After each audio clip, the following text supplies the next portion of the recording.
జాతీయ రహదారుల దిగ్బంధనాలు, రాస్తారోకోలు, నిరసనలు, అల్లర్లు నిన్నటిదాకా ఇవే. ఇప్పుడు హర్యానాలో జాట్ల ఆందోళన మరింత హింసాత్మకంగా మారింది. రోడ్డుపై కనిపించిన బస్సులకు నిప్పు పెడుతున్నారు ఆందోళనకారులు. అధికారులను హడలెత్తిస్తూ ఉన్నారు. ఆర్మీని రంగంలోకి దింపినా కూడా, కర్ఫ్యూ సెక్షన్ పెట్టినా కూడా పరిస్థితిలో ఏమాత్రం మార్పు కనిపించడం లేదు. పరిస్థితిని ఎప్పటికప్పుడు పర్యవేక్షిస్తున్న ముఖ్యమంత్రి శాంతి భద్రతల విషయంలో రాజీ పడవద్దని అధికారులకు సూచనలు ఇస్తూ ఉన్నారు.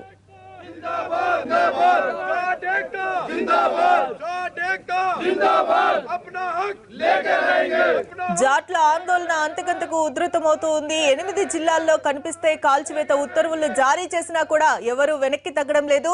దేశ రాజధానిలోకి వాహనాలు వెళ్లకుండా దిగ్బంధించారు. పూర్తి డీటెయిల్స్ ని మనకి ఢిల్లీ నుంచి సురేష్ అందిస్తారు.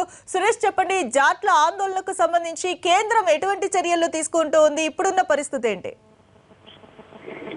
ఏమంతా ఇది రాష్ట్రానికి సంబంధించినటువంటి వ్యవహారం. ప్రస్తుతం అయితే ముఖ్యమంత్రి మనోహర్ లాల్ ఠక్కర్ పూర్తి స్థాయిలో ఈ జాట్ల ఉద్యమాన్ని పూర్తి స్థాయిలో ప్రశాంత వాతావరణంలో తీసుకొచ్చేటువంటి ప్రయత్నాలు చేస్తున్నప్పటికీ కూడా అఖిల భారత జాట్ రిజర్వేషన్ సంఘర్షణ సమితి ఉధృతంగా ఉద్యమాన్ని చేస్తుంది. ముందుగా రోహ్తక్, జజ్జర్లో ప్రారంభించిన తర్వాత ఇది కాస్త భివానీ, సోనిపట్టు, హిసారు, అలాగే కంతలు, పానిపట్టు, కర్నాల్ జిల్లాలకు పాకింది. మొత్తం 9 జిల్లాల్లో ఉధృతంగా ఉద్యమం కొనసాగుతున్నటువంటి పరిస్థితి కనపడుతుంది. 2013లో అప్పటి ప్రభుత్వం 10% ఓబీసీల కోట కింద ఇప్పుడున్నటువంటి జాట్లకు రిజర్వేషన్ కల్పిస్తూ నిర్ణయించినప్పటికీ కూడా దానిపైన చట్టరీత్యా సరైనటువంటి అనుకూలమైనటువంటి నిర్ణయాలు రాకపోవడం కారణంగా జాట్ల రిజర్వేషన్ ప్రక్రియ అటకెక్కింది. అయితే ప్రస్తుతం అఖిల భారత జాట్ రిజర్వేషన్ సంఘర్షణ సమితి మాత్రం అసెంబ్లీలో వెంటనే చట్టం చేయాలన్నటువంటి డిమాండ్ తో ముందుకెళ్తున్నటువంటి పరిస్థితి.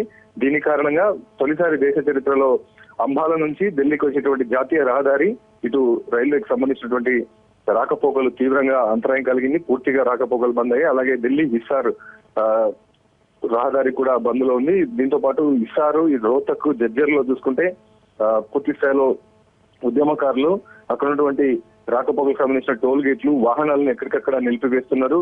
నిన్న అత్యంత దారుణంగా ఒక 2 వీలర్ పై హాస్పిటల్ కు తీసుకెళ్తున్నటువంటి పేషెంట్ కి సంబంధించినటువంటి వ్యవహారాన్ని కూడా మానవీయ కోణంలో దృష్టిలో ఉంచుకోకుండా వెంటనే వాహనదారుని దింపివేసి వాహనాన్ని తగలబెట్టినటువంటి సంగతి చాలా బాధాకరం, ఉదయ విధారకమైనటువంటి సంఘటన చోటు చేసుకుంది. ప్రస్తుతం కూడా ఇలాంటి టెన్షనే కొనసాగుతున్నటువంటి పరిస్థితి ఉంది. ఓవైపు పారామిలిటరీ ఫోర్సెస్ ఆర్మీని దింపి కర్ఫ్యూని విధించి కనపడితే కాల్చివేత కాల్పులకు సంబంధించి ఆర్డర్స్ ఇచ్చినప్పటికీ కూడా ఉద్యమం కొనసాగుతున్న పరిస్థితి. ప్రస్తుతం హోంమంత్రి రాజ్నాథ్ సింగ్ అధ్యక్షతన సమావేశం కొనసాగుతుంది. ఇటు రక్షణ శాఖ మంత్రి, ఎక్స్టర్నల్ అఫైర్స్, ఇటు అరుణ్ జైట్లీ సమావేశానికి హాజరయ్యారు. నిన్న రాత్రి 11 గంటలకు కూడా అత్యవసర సమావేశాన్ని నిర్వహించారు.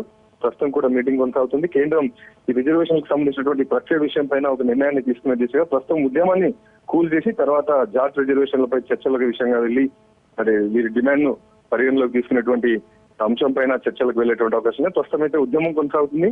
ఓవైపు కాపుల ఉద్యమం ముగిసిన తర్వాత ఆంధ్రప్రదేశ్ లో, మరోవైపు ఇటు హర్యానాలో జాట్ల రిజర్వేషన్ మరోసారి తెరపైకి రావడం ఆందోళనకరమైనటువంటి అంశంగా చెప్పుకోవచ్చు. Mamata. Right Suresh, thank you.